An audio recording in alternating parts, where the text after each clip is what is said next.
Olá, pessoal! Bem-vindos, bem-vindas à minha casa. Que bom poder recepcioná-los aqui na Escola de Direito. Exatamente!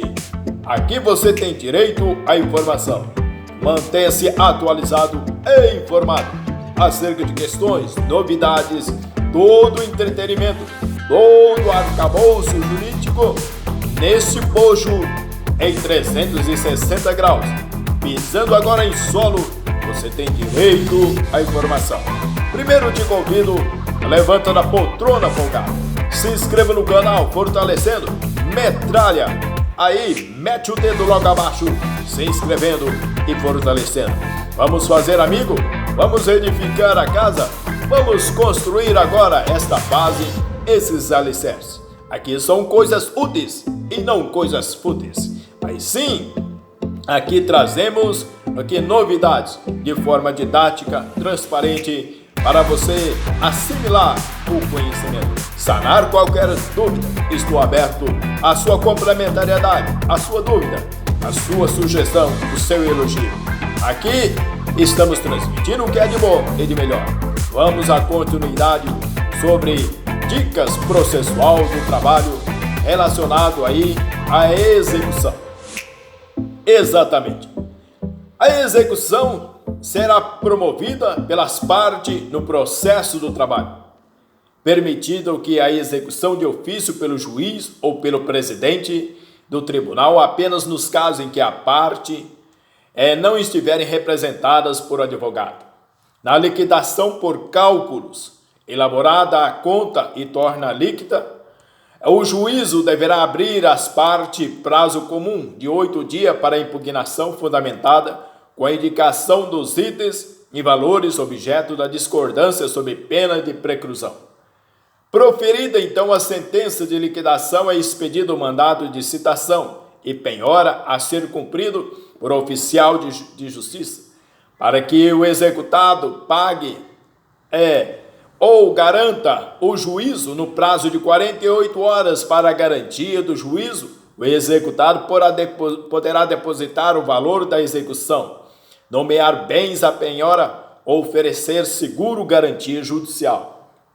Os títulos executáveis no processo do trabalho, regido pelo artigo 876, disciplina outros títulos trabalhistas, dividindo-os em judiciais e extrajudiciais.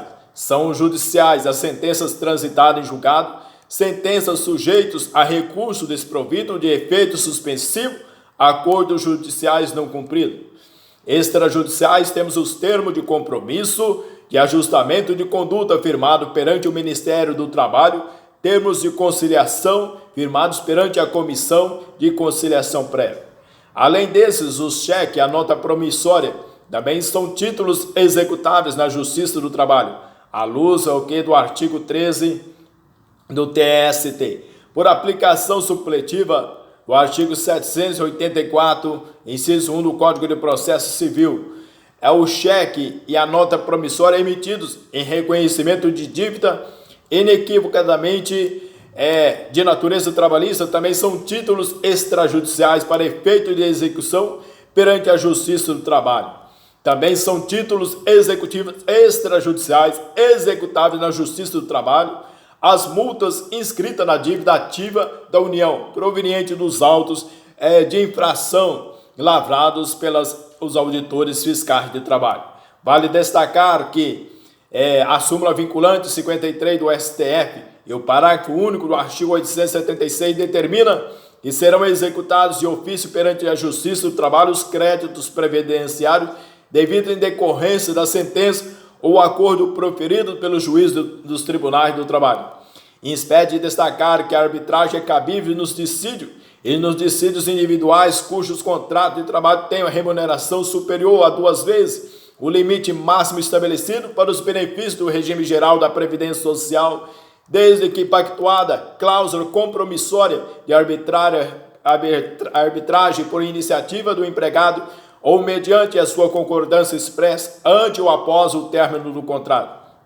Portanto, a sentença arbitral, quando condenatória, é um título executivo, podendo ser executado na Justiça do Trabalho. A execução será promovida pelas partes, permitido que a execução de ofício pelo juiz ou pelo presidente do tribunal, apenas nos casos que as partes não estiverem representadas por advogado.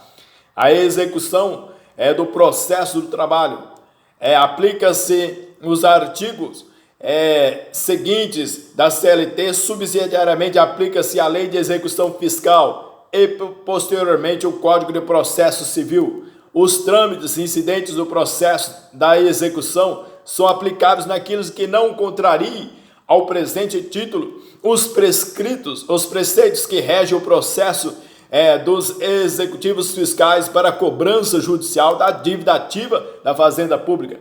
Sempre que a sentença for ilíquida, fazer-se-á necessária a sua liquidação, que poderá ocorrer em 3 modalidades: cálculos, arbitramento e pelo procedimento comum. Os cálculos, a liquidação mediante cálculos depende apenas de simples operações aritméticas, pois a sentença oferece todos os elementos necessários para determinar o valor condenatório. O arbitramento consiste em exame pericial de pessoas, coisas, com a finalidade de apurar o quanto relativo à obrigação pecuniária que deverá ser adimplida pelo devedor, ou, em determinados casos, de individualizar com precisão o objeto da condenação. Ressalta-se desde já que, nesta hipótese, o juiz perito fixará o prazo para a entrega do laudo pericial, conforme estabelecido no 510 do Código de Processo Civil. A liquidação por arbitramento, o juiz intimará as partes para a apresentação de pareceres ou documentos elucidativos no prazo que fixar. O caso não pode decidir de plano, nomeará perito, observado-se no que couber o procedimento da prova pericial. O procedimento comum, a liquidação por artigo, teve seu nome trocado para liquidação pelo procedimento comum, como o atual Código de Processo Civil, sendo a nova nomenclatura adotada no processo do trabalho. Também impõe-se a liquidação pelo procedimento comum quando há necessidade de alegar e provar fatos novos para quantificar ou individualizar o objeto. Após a apresentação dos cálculos perante requerente, o juiz determinará o que é a intimação do requerido, da pessoa de seu advogado ou sociedade de advogados a quem estiver vinculado, para que, querendo apresentar contestação no prazo de 15 dias. Na liquidação pelo artigo 511 do Código de Processo Civil pelo procedimento comum, o juiz determinará o que é a intimação do requerido, a pessoa de seu advogado ou da sociedade de advogados a que tiver vinculado, para que, querendo apresentar contestação no prazo de 15 dias, observado a seguir no que couber o disposto. Entretanto, na liquidação, não será possível modificar, inovar a sentença liquidanda, ou seja, nem discutir matéria pertinente à causa principal. Em se tratando de liquidação por cálculos, os cálculos de liquidação, inclusive quanto às contribuições previdenciárias, poderão ser apresentadas pelas partes ou pelos órgãos auxiliares da Justiça do Trabalho a critério do juiz, que preferencialmente deverá intimar as partes para apresentá-la. Após a apresentação dos cálculos, o juiz deverá permitir a manifestação das partes quanto aos cálculos no prazo comum de 8 dias, sob pena de preclusão. Em seguida, nos termos do parágrafo 3º do artigo 879, a União será intimada para se manifestar no prazo de 10 dias em relação às contribuições previdenciárias sob pena de preclusão. Após o retorno, os autos serão conclusos para apreciação dos cálculos pelo juiz, que em seguida proferirá o que é a sentença de liquidação. Proferida a sentença de liquidação, é expedido o mandado de citação e penhora a ser cumprido por oficial de justiça, para que executado pague e garanta o juízo no prazo de 48 horas. Para garantia de juízo, o executado poderá depositar o valor da execução, nomear bens à penhora, oferecer seguro garantia judicial. Caso o executado não pague ou garanta o juiz mandará o que? Penhorar tantos bens quanto baste para a garantia do juízo, observado a ordem de penhora prevista. É o artigo 834, a penhora observará preferencialmente a ordem. Entretanto, temos outros incisos abaixo. Entre elas, podemos mencionarmos a garantia do juízo a ser executado, que terá o prazo de 5 dias para apresentar embargos à execução. O exequente o mesmo prazo para apresentar impugnação à sentença de liquidação, sendo ambas as petições endereçadas ao juiz da execução. Após a manifestação das partes por meio de embargos à execução e impugnação, a sentença de liquidação, o juiz proferirá o que decisão definitiva na execução, no qual serão julgadas concomitantemente os embargos e a impugnação. A sentença na execução poderá ser impugnada por meio de agravo de petição. O acordo proferido pelo Tribunal Regional do Trabalho em agravo de petição poderá ser impugnado por meio de recurso de revista para o TST, desde que haja ofensa à Constituição no julgado. Ressalte-se, entretanto, que cabe recurso de revista por violação à lei federal, por divergência jurisprudencial e por ofensa à Constituição Federal nas execuções fiscais e nas controvérsias da fase de execução que envolva a certidão negativa de débitos trabalhistas. Bens penhoráveis e impenhoráveis são impenhoráveis, absolutamente impenhoráveis, os bens descritos no artigo 833 do CPC, o bem de família, as contas do FGTS dos trabalhadores. Acerca da penhora online, cumpre ressaltar que, na execução definitiva, o juiz sempre pode realizar a penhora online, inclusive afastando outro bem já nomeado a penhora pelo executado. Na execução provisória, o juiz não pode realizar a penhora online quando o executado nomear outros bens a penhora mais eficazes e menos onerosos, sob pena de manutenção dos atos executivos já determinados. Nesses casos, se há garantia de juízo, não é possível bloquear dinheiro, pois a execução tem de ocorrer de forma menos gravosa possível para o executado. Nos molde a carta de fiança bancária e o seguro garantia judicial, desde que em valor não inferior ao do débito em execução, acrescido de 30%, equivalente a dinheiro para efeito de gradação dos bens penhoráveis estabelecidos. Salienta-se que o bloqueio de dinheiro e sua conversão em penhora devem observar os procedimentos do artigo 854 para possibilitar a penhora de dinheiro em depósito ou aplicação financeira. O juiz, a requerimento do exequente, sem dar ciência prévia do ato ao executado, determinará o que as instituições financeiras, por meio de sistema eletrônico, gerido pelas autoridades supervisoras do Sistema Financeiro Nacional, que tornem indisponíveis ativos financeiros existentes em nome do executado, limitando-se a indisponibilidade ao valor indicado na execução. Temos aí o parágrafo primeiro, no prazo de 24 horas, a contar o que da resposta de ofício, o juiz determinará o cancelamento de eventual indisponibilidade excessiva, o que deverá ser cumprida pela instituição financeira em igual prazo. Temos outros parágrafos e incisos abaixo. Entretanto, em síntese, fazendo um resumo, primeiro ocorre o que um bloqueio de valores, que depois será convolado em penhora, observando o que os seguintes procedimentos: a requerimento do exequente sem dar ciência prévia, o executado, o juiz determinará o que as instituições financeiras, a indisponibilidade de valores em nome do executado. Em 24 horas a contar da resposta da instituição financeira, o juiz determinará o cancelamento do excesso. Terá as instituições financeiras também 24 horas para promover o cancelamento. O executado será intimado do bloqueio para se manifestar em 5 dias. A intimação será na pessoa do seu advogado ou pessoalmente. Se não houver, a manifestação só poderá ser em 2 sentidos: excesso de bloqueio ou impenhorabilidade. A não manifestação em 5 dias implica preclusão. Não apresentada a manifestação, ou se rejeitada a manifestação, o bloqueio será convertido em penhora e determinada a transferência do dinheiro para a conta vinculada ao juiz. Com os fundamentos do 866 do Código de Processo Civil, é admissível a penhora sobre renda mensal ou faturamento de empresa limitada a percentual que não comprometa o desenvolvimento regular de suas atividades, desde que não haja outros bens penhoráveis.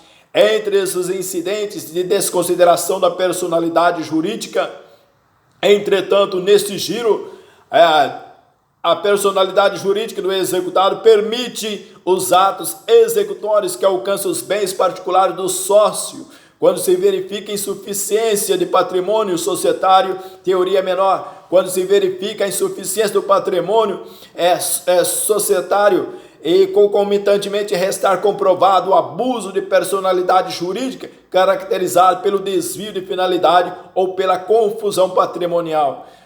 Entretanto, o artigo 28 do Código de Defesa do Consumidor, o juiz poderá desconsiderar a personalidade jurídica da sociedade quando em detrimento do consumidor houver abuso de direito, excesso de poder, de infração da lei, fato ou ato ilícito ou violação dos estatutos ou contrato social. A desconsideração também será efetivada quando houver falência, estado de insolvência, encerramento ou inatividade da pessoa jurídica provocados por má administração. Temos também o artigo 50 do Código de Defesa do Consumidor. O requerimento suspende o processo e o requerente que demonstrar o preenchimento dos pressupostos legais específicos para desconsideração da personalidade jurídica, ou seja, insuficiente de patrimônio de pessoa demandada. A pessoa jurídica ou sócio será citado para se manifestar e requerer as provas cabíveis no prazo de 15 dias, sendo a decisão interlocutória. Artigo 135 do Código de Processo Civil. Acolhido o pedido de desconsideração, alienação ou oneração de bens, a via em fraude de execução será ineficaz em relação ao requerente. Cabe ressaltar que é possível a desconsideração inversa da personalidade jurídica, o qual ocorre quando se litiga contra o indivíduo e busca bem na pessoa jurídica.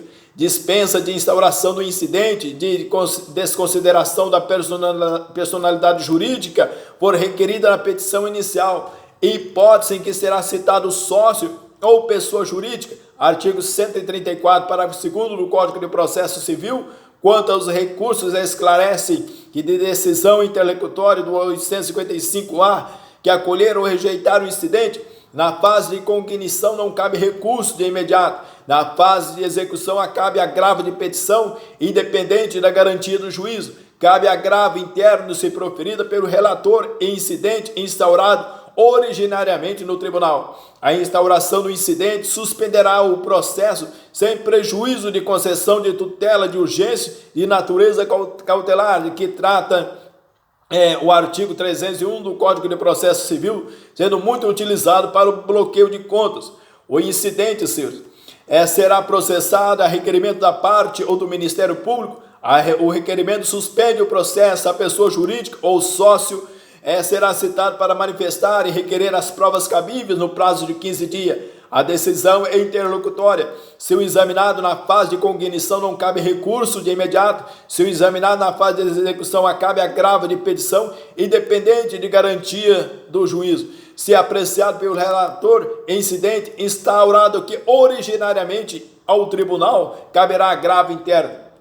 A prescrição intercorrente torna aplicável a prescrição intercorrente mediante requerimento ou de ofício no processo do trabalho, de modo que a súmula 114 do TST, que determina o contrário, deve ser cancelada. Ocorre prescrição intercorrente no processo no prazo de 2 anos. A fluência do parágrafo 1º do artigo 11 o prazo prescricional intercorrente inicia quando o exequente deixa de cumprir determinação judicial. Entretanto, temos a multa. O pleno do Supremo Tribunal Federal, por maioria, de que o artigo 523, parágrafo único do Código de Processo Civil, é incompatível o processo do trabalho em que o pagamento não seja feito de forma voluntária no prazo de 15 dias. A decisão por 14 votos a 11 deu em julgamento de incidente de recurso repetitivo. O entendimento adotado deverá ser aplicado a todos os casos em que trata a matéria semelhante. A tese jurídica no julgamento de observância obrigatória aos demais casos sobre a matéria foi a seguinte: a multa coercitiva do artigo 523 não é compatível com as normas vigentes da CLT, que segue o processo de trabalho, o qual não se aplica. Um A de abraço, um F de fortalecimento para todos vocês.